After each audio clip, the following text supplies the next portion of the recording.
Hello, I'm Paul McDonald, Dean of the Faculty of Health. I'd like to congratulate you on your graduation.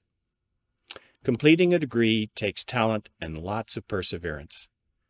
It's one of the most significant milestones that you'll ever have in your life. Now, I don't have to tell you that you're graduating during a very challenging time. However, have you considered how the events of today may positively shape you as a person and your career?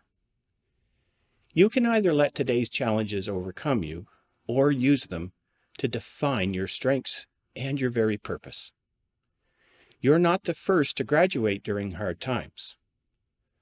Tommy Douglas graduated in the early 1930s when unemployment was 27% and incomes were half of what they had been.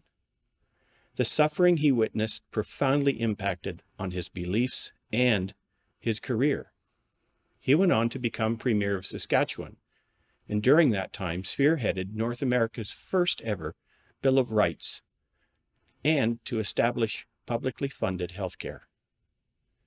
The Depression and World War II enabled Douglas to see societal gaps which required social innovation. Innovation which ultimately led to publicly funded universal health care throughout Canada and to what we now call the Canadian Charter of Rights and Freedoms. The Depression and World Wars also shaped the life of a man named Brock Chisholm. After serving in World War I, Chisholm was motivated to study psychiatry. He worked to help combat the despair that he saw in his fellow citizens during the Depression.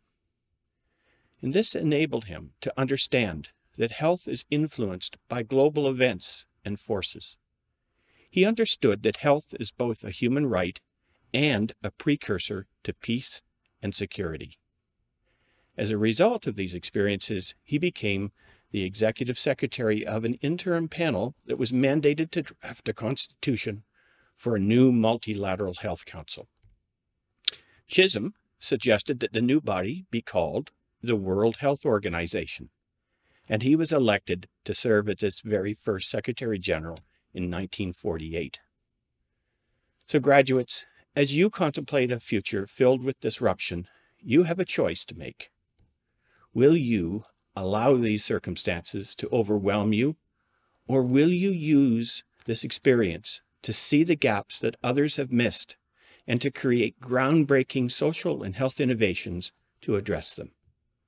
Will you spend your days talking about what might have been, or will you undertake actions to make our families, our communities, and our world better? Let us all challenge ourselves to do better and to be better. Take heart, be hopeful, embrace the challenge, and please stay in touch with us.